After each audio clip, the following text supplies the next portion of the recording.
Welcome, everyone. Thank you for standing by for the Alphabet fourth quarter 2025 earnings conference call. At this time, all participants are in a listen-only mode. After the speaker presentation, there will be a question-and-answer session.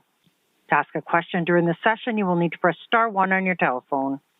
I would now like to hand the conference over to your speaker today, Jim Friedland, Head of Investor Relations. Please go ahead.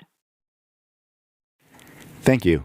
Good afternoon, everyone, and welcome to Alphabet's fourth quarter 2025 earnings conference call. With us today are Sundar Pichai, Philipp Schindler, and Anat Ashkenazi. Now, I'll quickly cover the safe harbor. Some of the statements that we make today regarding our business, operations, and financial performance may be considered forward-looking. Such statements are based on current expectations and assumptions that are subject to a number of risks and uncertainties. Actual results could differ materially. Please refer to our Forms 10-K and 10-Q, including the risk factors. We undertake no obligation to update any forward-looking statement. During this call, we will present both GAAP and non-GAAP financial measures. A reconciliation of non-GAAP to GAAP measures is included in today's earnings press release, which is distributed and available to the public through our investor relations website located at abc.xyz/investor. Our comments will be on year-over-year comparisons unless we state otherwise. And now, I'll turn the call over to Sundar. Thanks, Jim. Hi, everyone. Thanks for joining us. It was a tremendous quarter for Alphabet. The launch of Gemini 3 was a major milestone, and we have great momentum. Alphabet annual revenues exceeded $400 billion for the first time. This quarter, Search continued to accelerate with revenues growing 17%. YouTube's annual revenues surpassed $60 billion across ads and subscriptions. Cloud significantly accelerated with revenues growing 48%, now on an annual run rate of over $70 billion. Backlog grew by 55% quarter over quarter to $240 billion, representing a wide breadth of customers driven by demand for AI products. We have over 325 million paid subscriptions across consumer services, with strong adoption for Google One and YouTube Premium.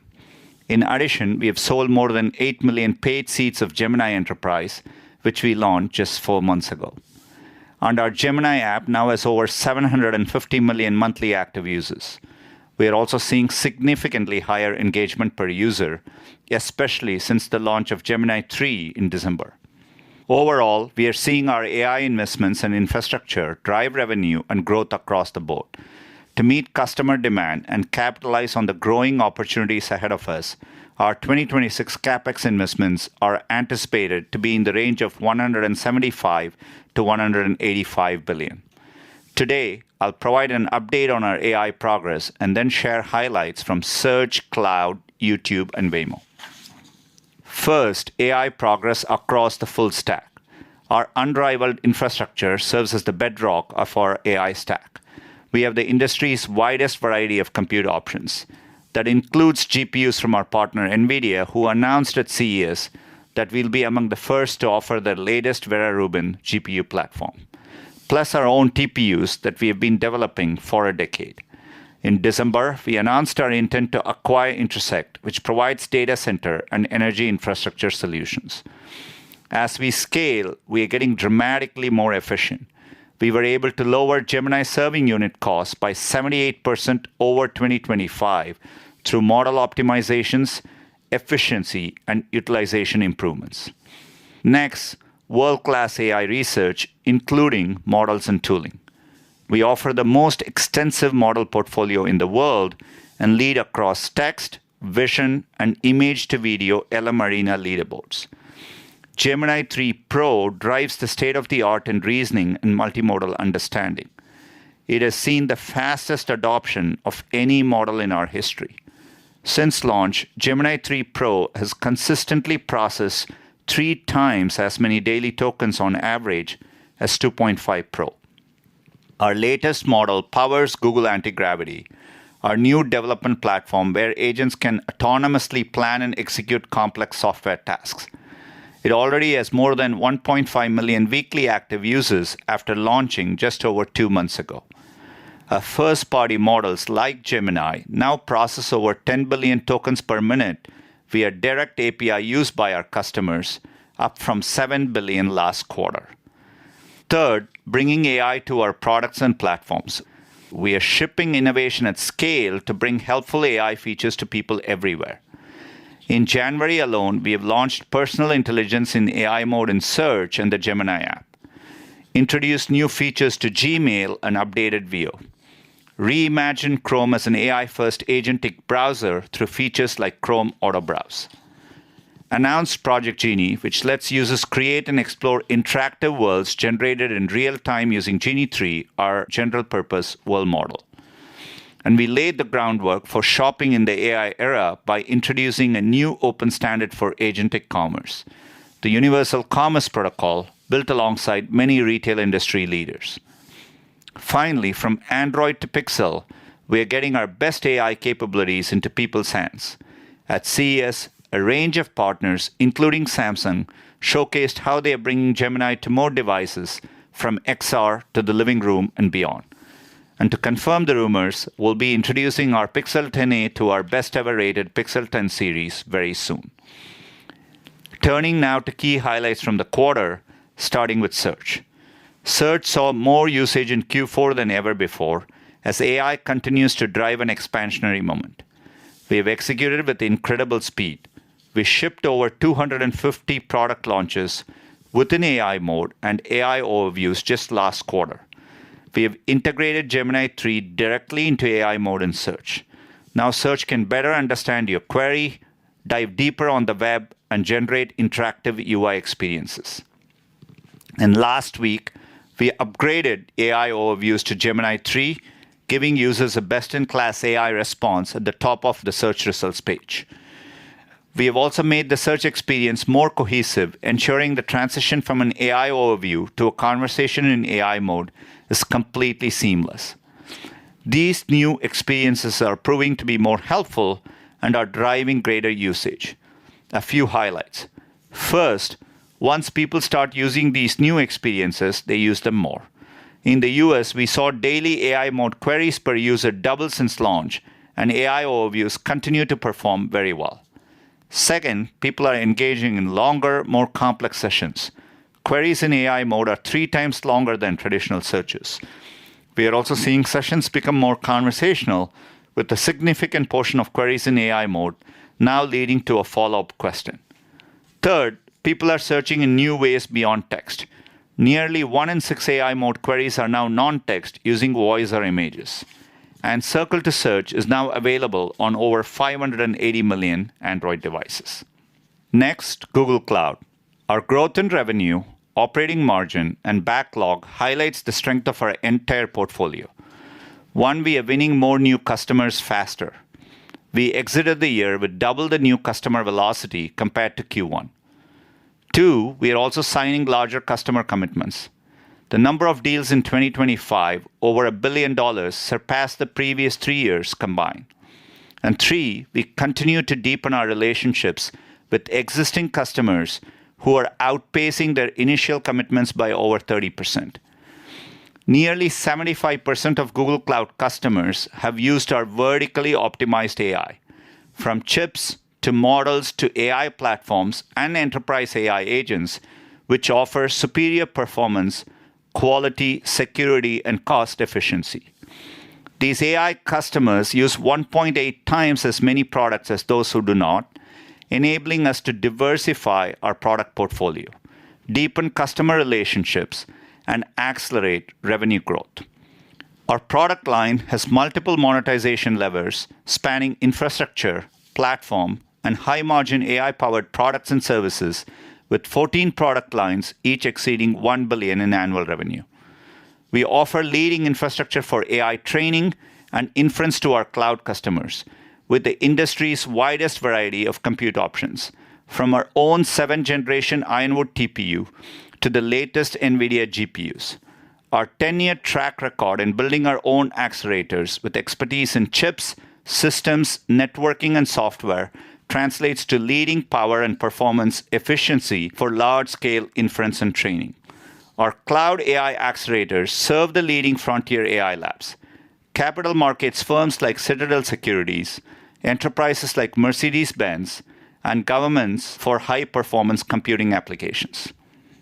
We also offer our leading generative AI models, including Gemini, Imagine, Veo, Chirp, and Lyria, to cloud customers. In December alone, nearly 350 customers each processed more than 100 billion tokens.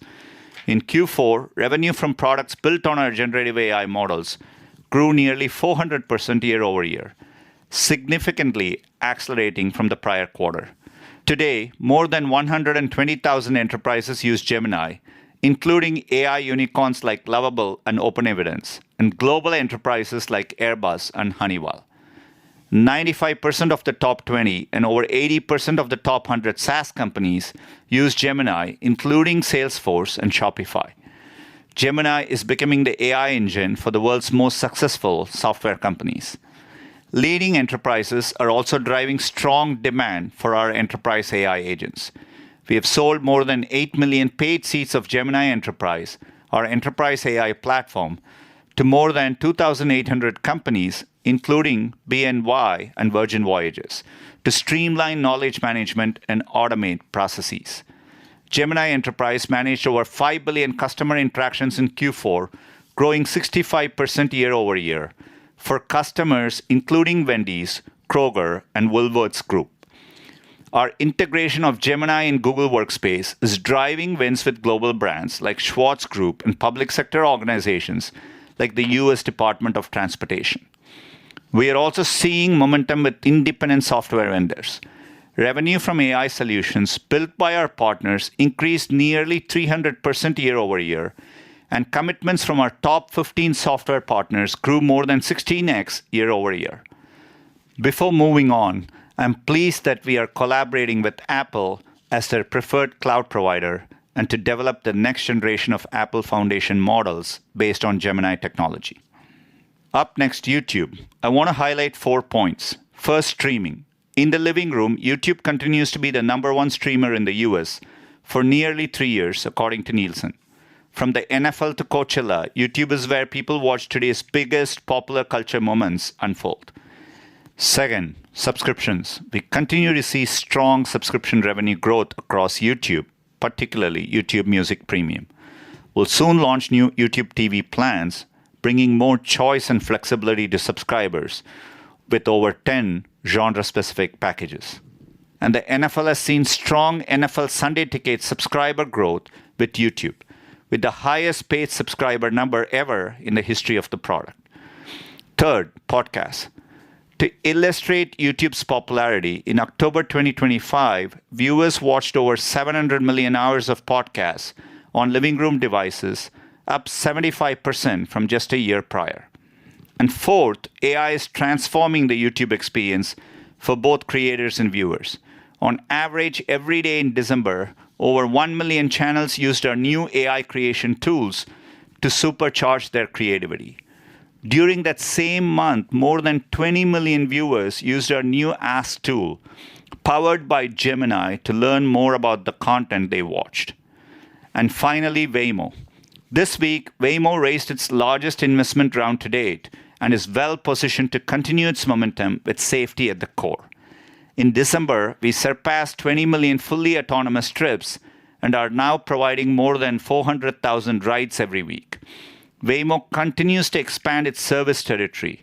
Its sixth market, Miami, launched 2 weeks ago, and Waymo will soon expand its service to multiple cities across the US and in the UK and Japan.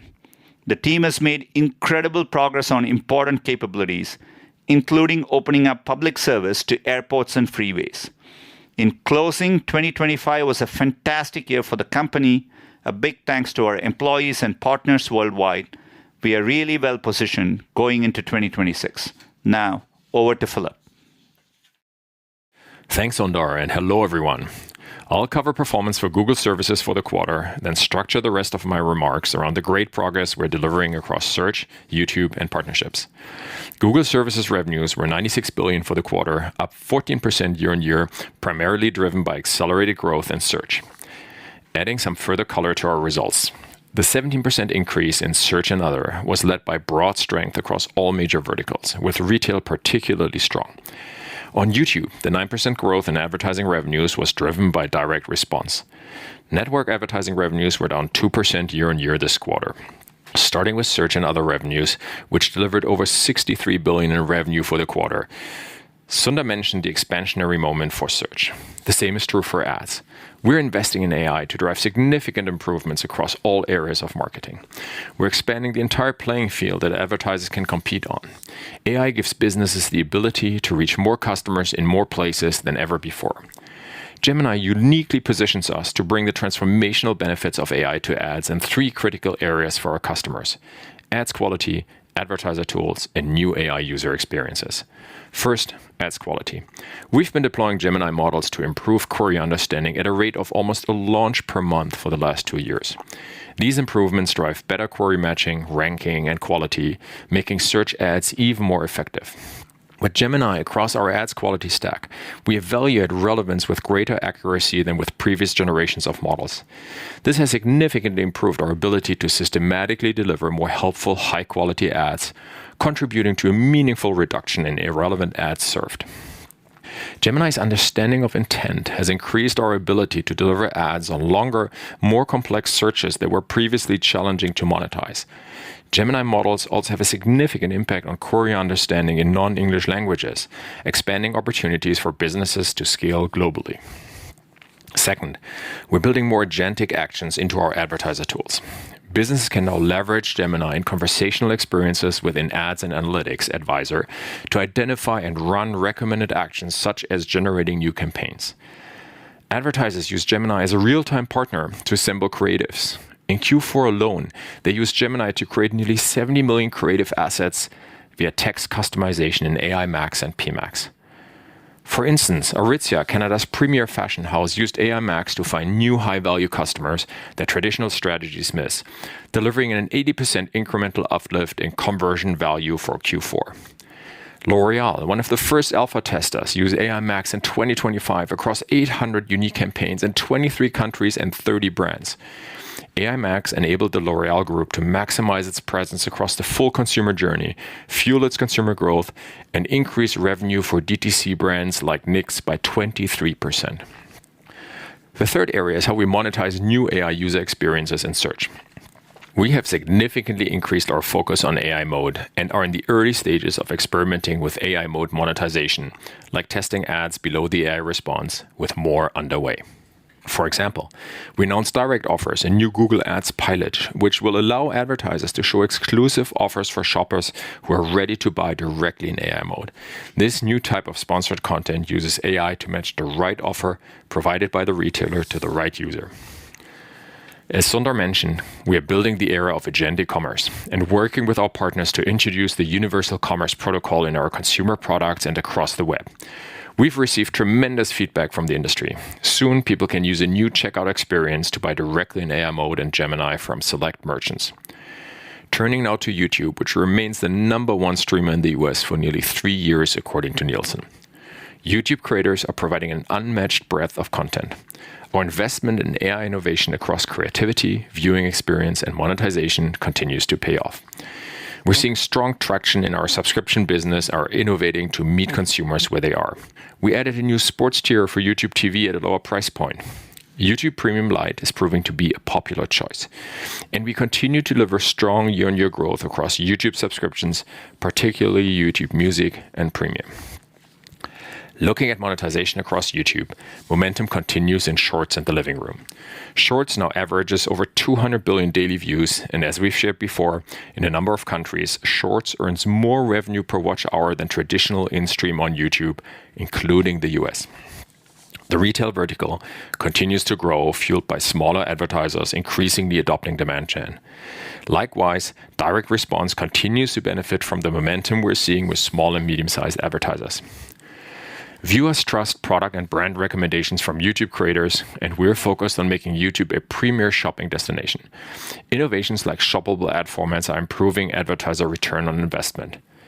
During Cyber 5, advertisers piloted shoppable mastheads, a new interactive ad format where viewers browse products and send links to their phones for an easy shopping experience. On brands, our Creator Partnership Hub makes it easier for brands to find creators and develop campaigns. This holiday season, brands like JCPenney, Old Navy, and Target work with creators for their holiday campaigns. Mattel partnered with 8 top YouTube creators to reach families during the peak holiday shopping season in a campaign that helped drive a 25% increase in search volume for Uno. As always, I wrap with the progress we're seeing across partnerships, where customers tap into the strength and breadth of Google's products to accelerate their transformation. I would start by joining Sundar in saying how pleased I am that we are collaborating with Apple as their preferred cloud provider and to develop the next generation of Apple Foundation models based on Gemini technology. We partnered with Reliance Jio to provide over 500 million consumers with an 18-month free trial of our Gemini suite of products and 2 terabyte of cloud storage. Reliance Enterprise customers will also get access to Google Cloud's Gemini Enterprise and TPUs, bringing the best of Google AI to every employee and workflow. The Home Depot is applying Google AI across the board, from cloud tools to AI-powered ads, and YouTube creator partnerships that connect with the next generation of doers. Their investments in PMax and YouTube creator partnerships have resulted in double-digit increase in ad clicks and visits. In closing, I'd like to thank Googlers everywhere for their contributions to our success, and as always, to our customers and partners for their continued trust. Anat, over to you. Thank you, Philip. My comments will focus on year-over-year comparisons for the fourth quarter, unless I state otherwise. I will start with results at the Alphabet level, and will then cover our segment results. I'll end with some commentary on our outlook for the first quarter and full year 2026. 2025 was a strong year of innovation and execution for Alphabet. These efforts, combined with our investments in AI, drove meaningful results across the business. For the full year 2025, Alphabet consolidated revenues were $403 billion, up 15% on a reported and constant currency basis. Moving to Q4 performance, we delivered strong growth in the fourth quarter. Consolidated revenues reached $113.8 billion, up 18%, or 17% in constant currency, and was driven by an acceleration in search and cloud revenues. Turning to costs and expenses, we reported a $2.1 billion stock-based compensation charge due to an increase in Waymo's valuation related to the investment round that was announced on Monday. The vast majority of the charge was reflected in R&D expenses. Total cost of revenue was $45.8 billion, up 13%. Tech was $16.6 billion, up 12%. Other cost of revenues was $29.2 billion, up 13%, with the increase primarily driven by depreciation associated with the deployment of our technical infrastructure, content acquisition costs largely for YouTube, and other technical infrastructure operations costs. Total operating expenses were up 29% to $32.1 billion. R&D expense increased by 42%, driven by compensation and depreciation. The increase in compensation was due to the Waymo charge and investment in AI talent. Sales and marketing expenses were up 12%, primarily driven by marketing investments to support the Gemini app and search. And G&A expenses increased 21%, primarily due to a shift in timing of our charitable contributions. Operating income increased 16% to $35.9 billion, and operating margin was 31.6%. Both operating income and operating margin were negatively impacted by the $2.1 billion Waymo charge in the quarter. Other income and expenses was $3.2 billion, primarily due to unrealized gains in our non-marketable equity securities portfolio. Net income increased 30% to $34.5 billion, and earnings per share increased 31% to $2.82. We generated record operating cash flow of $52.4 billion in the fourth quarter and $164.7 billion for the full year. This translated into $24.6 billion of free cash flow in the fourth quarter and $73.3 billion for the full year. We ended the quarter with $126.8 billion in cash and marketable securities and $46.5 billion in long-term debt. Turning to segment results, Google Services revenues increased 14% to $95.9 billion, reflecting strong growth in search and subscriptions. Google Search and other advertising revenues increased by 17% to $63.1 billion, representing another strong quarter with continued growth across all major verticals, with the largest contribution from retail. YouTube advertising revenues increased 9% to $11.4 billion, driven by direct response advertising. Results were negatively affected from the lapping of the strong spend on U.S. election in the fourth quarter of 2024 that we've mentioned on previous earnings calls. Network advertising revenues of $7.8 billion were down 2%. Subscription platforms and devices revenues increased 17% this quarter to $13.6 billion due to strong growth in YouTube subscriptions, particularly YouTube Music and Premium, and growth in Google One, which benefited from increased demand for AI plans. Google Services operating income increased 22% to $40.1 billion, and operating margins was 41.9%. The Google Cloud segment delivered outstanding results in the fourth quarter as the business continued to benefit from strong demand for enterprise AI products. Cloud revenue accelerated meaningfully and were up 48% to $17.7 billion. Revenues were driven by strong performance in GCP, which continued to grow at a rate that was much higher than Cloud's overall revenue growth rate. As Sundar noted, we're driving performance through strong growth in the win rate of new customers, signing larger customer commitments, and increasing spend with existing customers.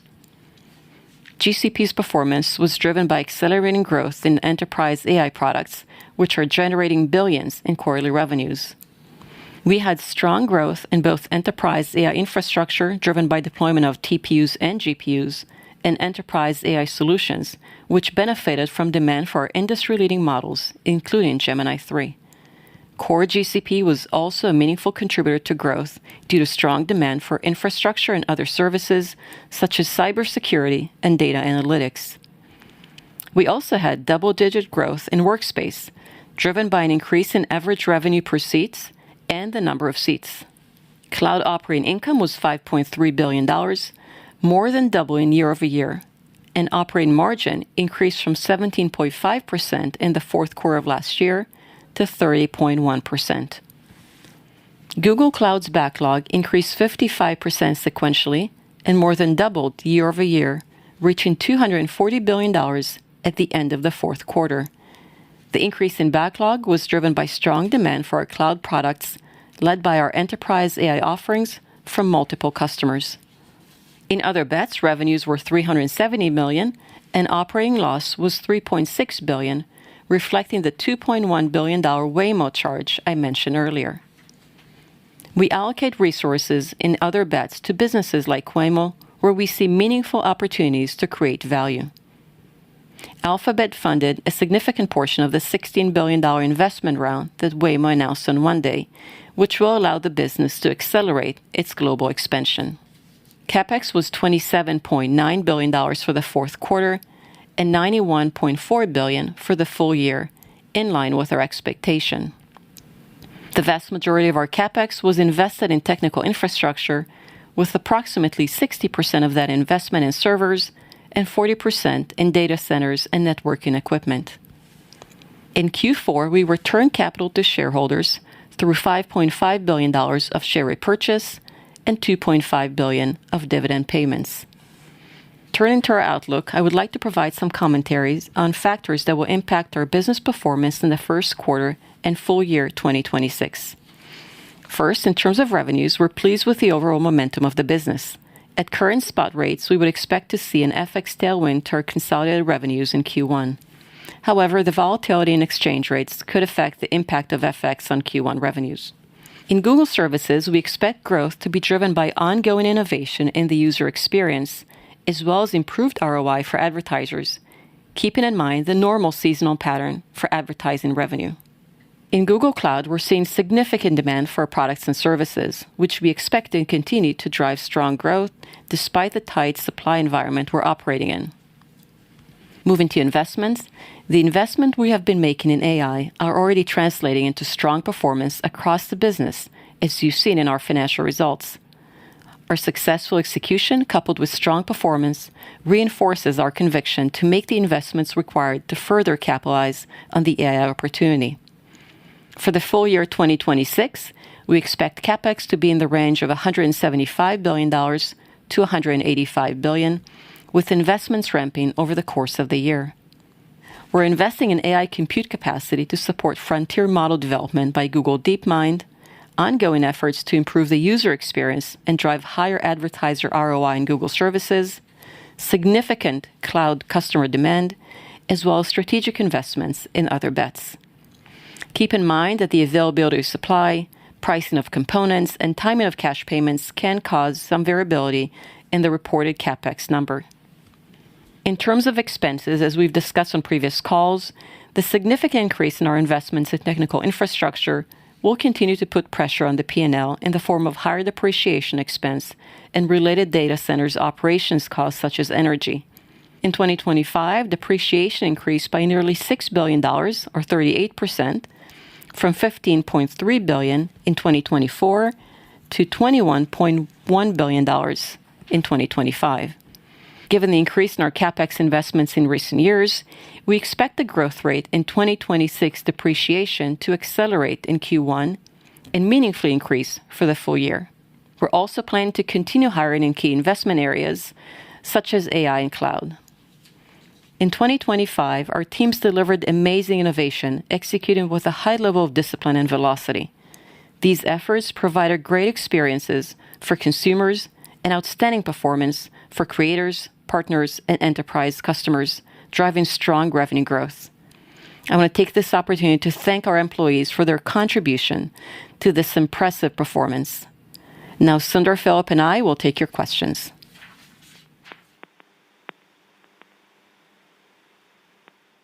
Thank you. As a reminder, to ask a question, you will need to press star one on your telephone. To prevent any background noise, we ask that you please mute your line once your question has been stated. And your first question comes from Brian Nowak with Morgan Stanley. Your line is now open. Thanks for taking my questions. I have two, one on Agentic, one on YouTube. The first one on Agentic, Sundar, I'd be curious to hear about, as you look back at 2025, where do you think you made the most progress on new types of Agentic commerce products? And then looking into 26, where are you most optimistic to sort of have even more progress and utility for users and your advertisers? And the second one is on YouTube. You know, we've seen a lot of the new content creation models like Genie, et cetera. Walk us through sort of the Alphabet long-term vision for how Genie and some of these content creation tools could be integrated into YouTube over time. Great. Thanks, Brian. First, maybe I'll take the agentic part first. You know, I definitely think 25 was more about laying the foundation, you know, getting the models to start being more robust in agentic use cases. And, you know, obviously coding is the area where, you know, the progress was the most felt. In areas like commerce, I think we spent the year working with the ecosystem to develop the underlying protocol that's going to be needed for this agentic world. So I think the launch of Universal Commerce Protocol at NRF in January with a bunch of partners, founding partners, I think has been super well received. So I'm excited now that we've laid the foundation of interoperability on which agentic commerce can work. And now we are integrating those experiences into Gemini, AI mode, and so on. So I think this is the year where you will see consumers actually being able to use all of this, and I'm excited about the opportunity ahead. On YouTube, look, super excited by Genie. I'm blown away by, you know, spent a lot of time creating this incredible worlds. I think it's going to have a wide level of applicability. I think area where we shine in general is multimodality and representing the real world. And I think Genie is a further step in that direction in terms of building world models. All the innovation we are doing, be it our Imagine, Veo, Lyria, Genie, all that work we bring into our products and to our cloud customers. And YouTube is going to be a natural place for creators. We are going to keep incorporating these tools. Already creators are responding by adopting these, but we do want to put creators at the center of the experience. And that's very, very important to us. So it's for us making sure YouTube is a voice for creator expression is the foundation by which we will approach this. Great. Thanks, Sundar. Your next question comes from Eric Sheridan with Goldman Sachs. Your line is now open. Thanks so much for taking the question. Two, if I could. Over the last couple of earnings calls, we've talked a lot about imbalances between demand and capacity for AI, both internally and externally. With the step function change in absolute capital dollars you're projecting now in 26, can you talk about the pathway to closing the gaps for the need for compute, both internally and externally, and how to think about some of the outputs of closing that gap as the year progresses? And again, the second part would be against that level of spend that you're now projecting for 26. How do you think about continuing to find operating efficiencies inside the business to fund those growth investments as well? Thank you. Thanks, Eric. You are right, and we've been supply constrained even as we've been ramping up our capacity. Obviously, our CapEx spend this year is an eye towards the future, and you have to keep in mind some of the time horizons are increasing in the supply chain, etc. So we are constantly planning for the long term and working towards that.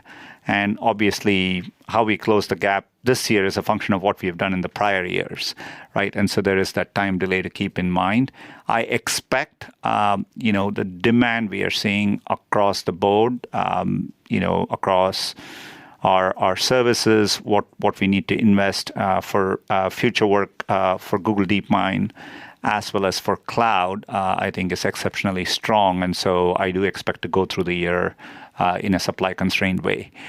And maybe Anat can touch on the second part. Sure. Thanks, Eric, for the question.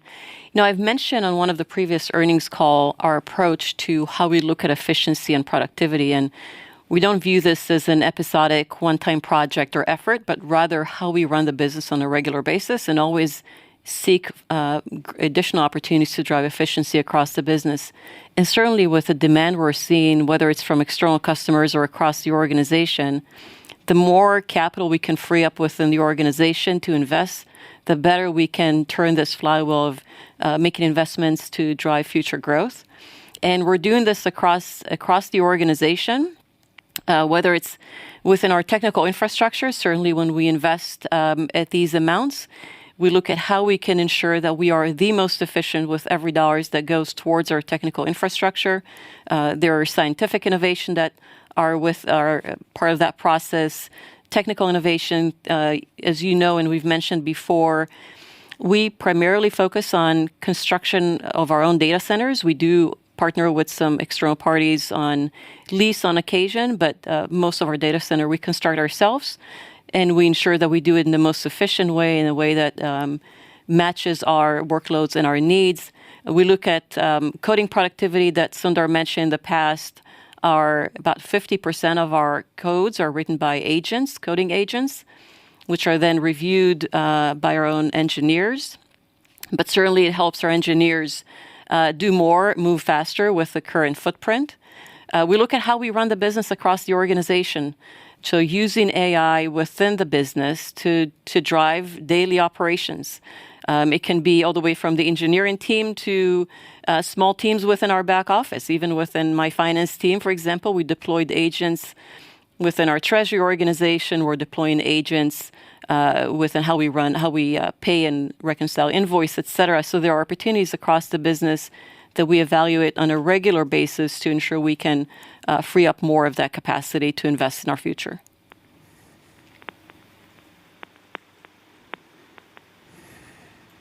Your next question comes from Doug Anmuth with J.P. Morgan. Your line is now open. Thanks for taking questions. I have two.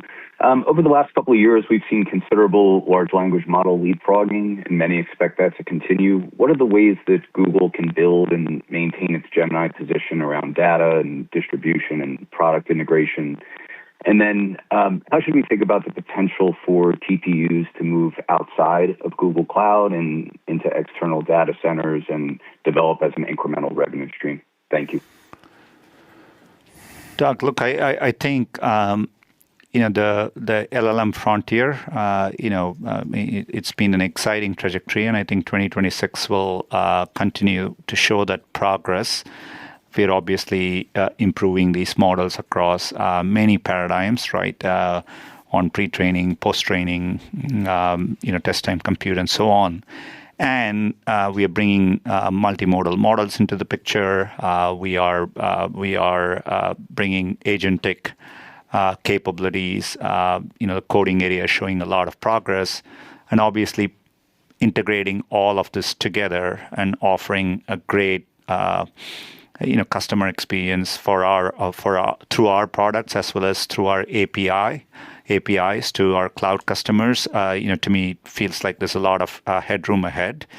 And as you've seen our trajectory over the past 2 years in terms of how we've been making progress, I think we are in a very, very a relentless innovation cadence, and I think we are confident about maintaining that momentum as we go through 26. In terms of TPUs, I would think about it as it's reflected in our overall part of what makes Google Cloud an attractive choice is the wide choice of accelerators we bring to bear here, and we meet customers in terms of what their needs are and the choice, as well as other things we bring as part of Google Cloud, the end-to-end efficiencies in our data centers. All of that comes to bear, and that's what you see in the strong momentum in Google Cloud. And given the overall investment we are making, we expect to be able to drive that momentum there. So that's how I would think about it. Thank you, Sundar. Your next question comes from Mark Mahaney with Evercore. Your line is now open. Thanks. 2 questions. One, could you just comment a little bit on the YouTube ad revenue, that 9% year-over-year growth? It sounded like direct response was good, and it sounded like from search that retail came in relatively strong. So it's a little surprising that didn't kind of come through in the YouTube ads revenue growth. And then, Sundar, can I ask you to try to get ahead of a debate in the market, which is there's kind of maybe at a DeepSeek moment again. You talked earlier about Gemini being the AI engine for some of the most successful software SaaS companies out there in the world, and it just seems like there's a market belief that these software companies are kind of losing seat power, losing pricing power, and it looks like it'd be a really terrible customer base. I can't imagine that that's actually going to happen, but could you just talk about it? You're at the forefront of AI and the impact that that's having on software companies. Why wouldn't that be, or why would it be undermining the economics of your large software SaaS company base? Thanks. So, Mark, first of all, thank you for the question. For the full year 2025, our YouTube's annual revenue surpassed $60 billion across ads and subscription. In Q4, YouTube ads was driven indeed by strong growth and direct response. On the brand side, as Anat shared, the largest factor negatively impacting the year-over-year growth rate was lapping the strong spend on U.S. elections. We also saw a slight impact in some other brand-related verticals. But taking a step back, I think it's important to think about YouTube ads and subs holistically, because when a user shifts from being an ad-supported user to YouTube Music and Premium customer, it has a slightly negative impact on YouTube ads revenues, but a positive impact on our business. And we had strong revenue growth in YouTube subscriptions this quarter, particularly in the YouTube Music and Premium category. Maybe the interesting part is what we're actually excited about, our roadmap in brand, the opportunity on connected TVs, more innovative ad formats. For example, the shoppable mastheads I spoke about earlier that we piloted during Cyber 5. We're working really, really hard to further connect brands and creators, scaling sponsorships, and enabling advertisers to showcase their products, their services during high visibility spotlight moments. We continue to expand the functionality of the Creator Partnership Hub, making it a lot easier for brands to actually find creators and develop campaigns. We're heavily focusing on brand deals, on measurement efforts. So there's a lot of interesting work in the pipeline. And on top of that, we actually see opportunity also for upside with performance advertising. There's a lot of momentum with demand gen adoption across small and medium advertisers. We're also excited about the opportunity for continued ads innovation and direct response, like, for example, shoppable formats, including in the living room, which is then helping drive strength in retail, the continued momentum in shorts, and so on. So overall, we're quite excited. Yeah. Great. And Mark, on in terms of Gemini adoption and how what this moment means for SaaS, etc. Look, at least from my vantage point, I definitely see we have very, very good SaaS customers who are leaders in their respective categories.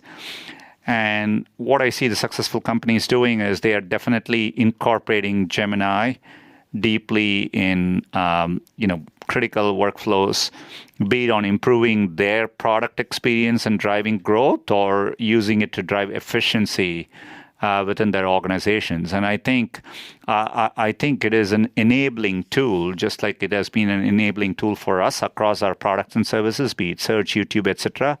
I think the companies who are seizing the moment, I think, have the same opportunity ahead, and at least we are excited about the partnerships we have there, and the momentum.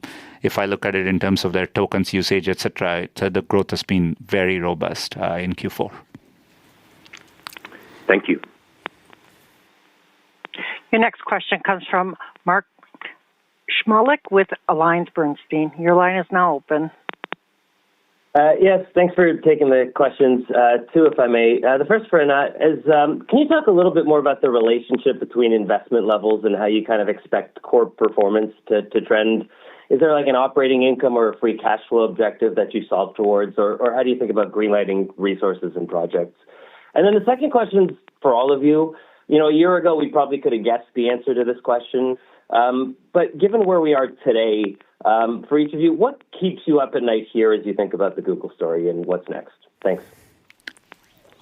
Thanks, Mark. Let me start with a question on the investment framework, and it's an important one, and as you can imagine, an important one for us as well.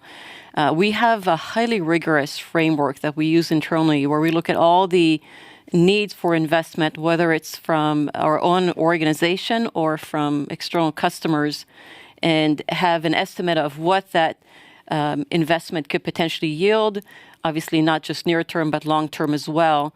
So we take that into consideration when we make the following decision. The first one is the total investment that we make across the company. This was, for example, in 2025, the $91 billion we invested in CapEx, and our estimate for CapEx investment this year. So what's the total envelope that we want to invest to ensure that we can drive both near-term and long-term growth for the company? And then the second way we use that framework is to just allocate these funds across the organization, determine where we should make these investments. And throughout the year, as you can imagine, we always look to understand where things are moving, whether it's the external dynamics or internal dynamics. And I've mentioned some of the supply chain pressures we're seeing externally.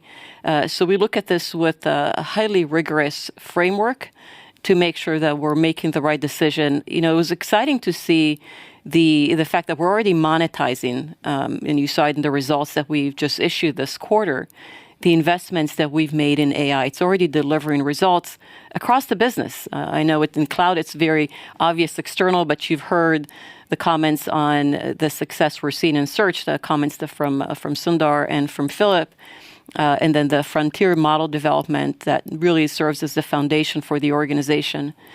We then also look at just the cash flow generation, and the health of our financials and the balance sheet. That's important as well. So we take that into consideration when we make the decision about the overall level of investment. We want to make sure we do it in a fiscally responsible way and that we invest appropriately, but we do it in a way that maintains a very healthy financial position for the organization. And yeah, maybe I can answer on what keeps us up at night. Look, I think overall we've been on this AI first trajectory for over a decade now, and it's what we've been methodically thinking our way through. It's the reason why we've been working on TPUs for over a decade, as an example. But I think specifically at this moment, maybe the top question is definitely around compute capacity, all the constraints, be it power, land, supply chain constraints. How do you ramp up to meet this extraordinary demand for this moment? get our investments right for the long term, and do it all in a way that we are driving efficiencies and doing it in a world-class way. And so that's where I think we are meeting the moment well, and but it's definitely an area where I'm spending a lot of time on.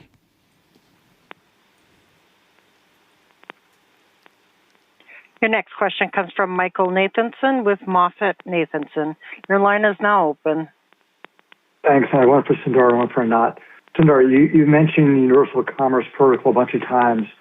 I wonder if you could spend some time talking about the rationale for developing it, the opportunity that you see it solves for, and what it means for the product discovery funnel for consumers. And then for Anat, any color you can provide on a CapEx guide between longer duration assets like buildings and infrastructure and shorter cycle assets like technical equipment. That'd be helpful. Thanks.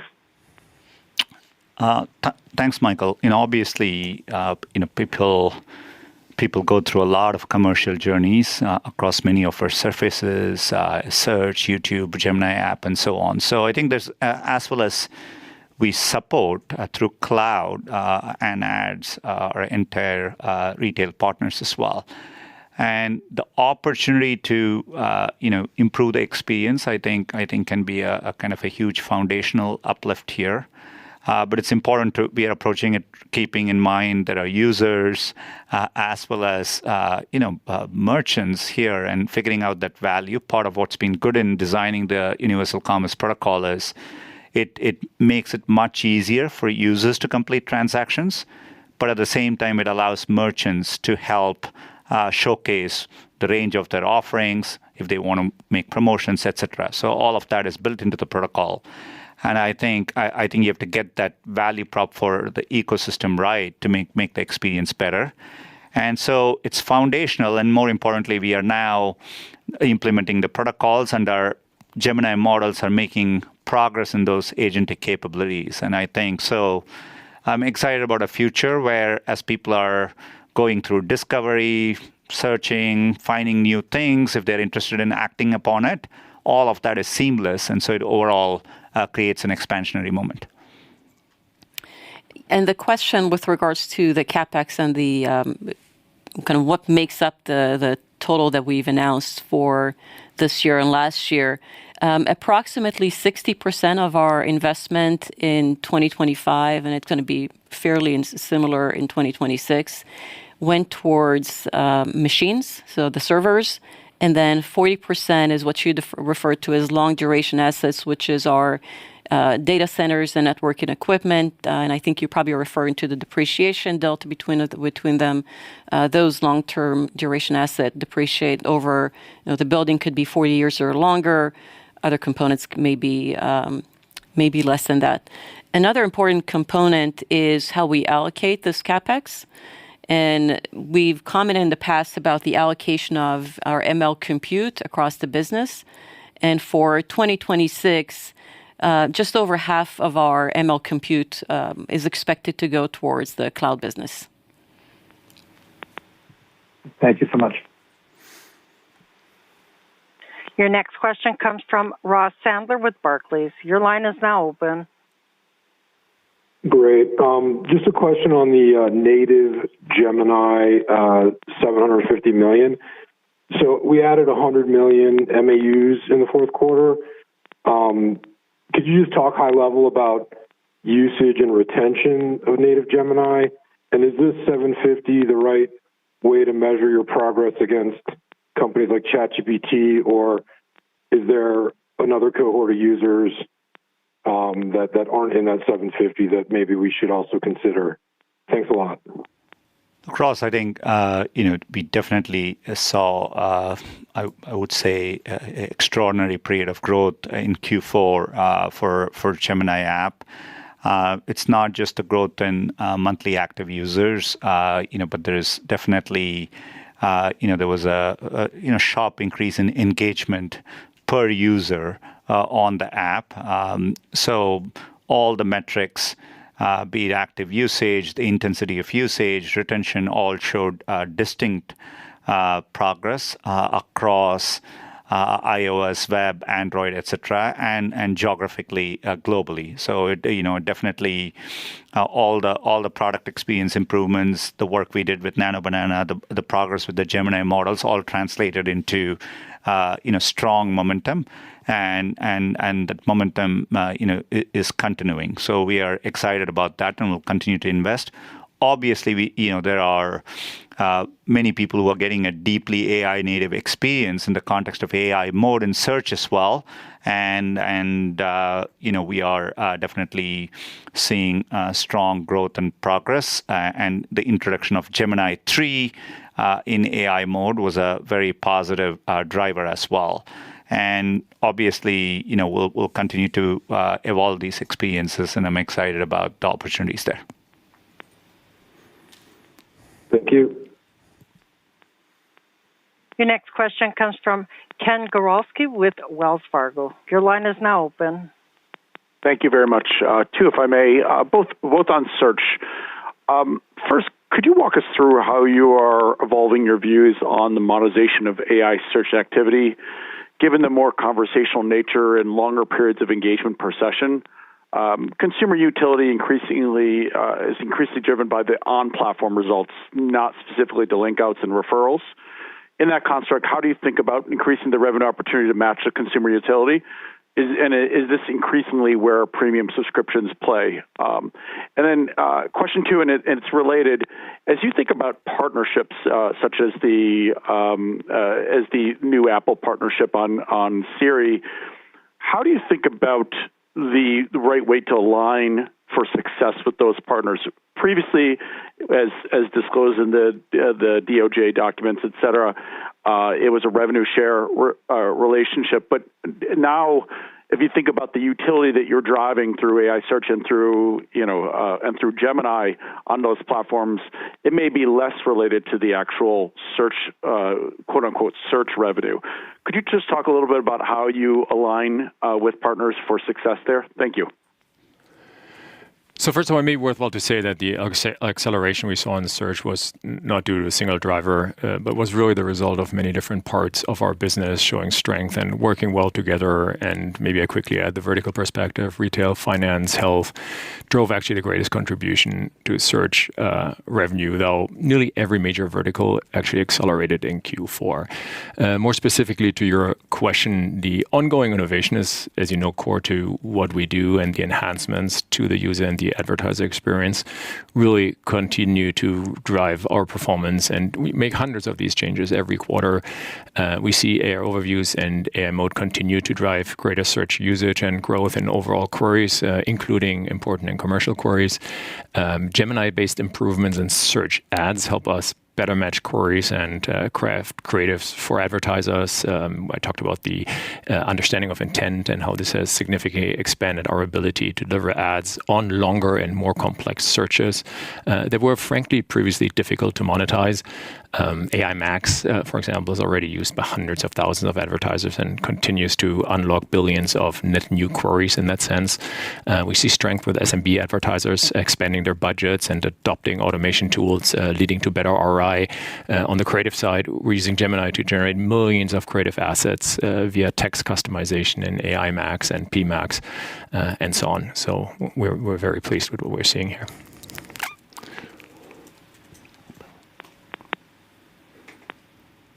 And our last question comes from Justin Post with Bank of America.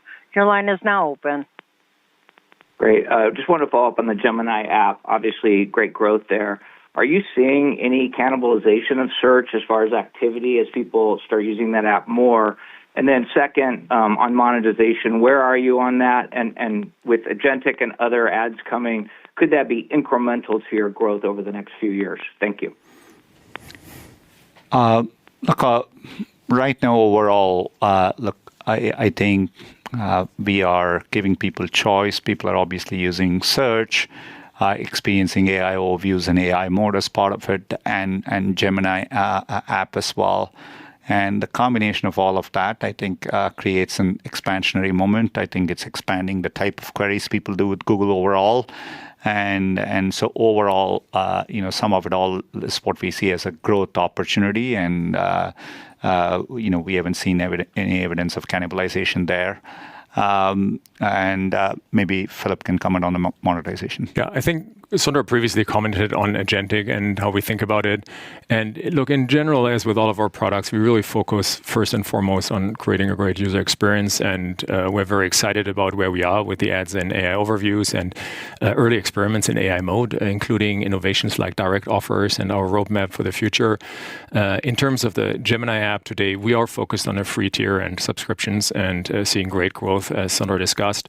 But ads have always been part of scaling products to reach billions of people. And if done well, ads can be really valuable and helpful commercial information. And at the right moment, we'll share any plans. But as we've said, we're not rushing anything here.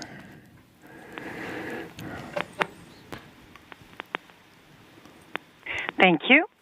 And that concludes our question and answer session for today. I'd like to turn the conference back over to Jim Friedland for any further remarks. Thanks, everyone, for joining us today. We look forward to speaking with you again on our first quarter 2026 call. Thank you, and have a good evening. Thank you, everyone. This concludes today's conference call. Thank you for participating. You may now disconnect.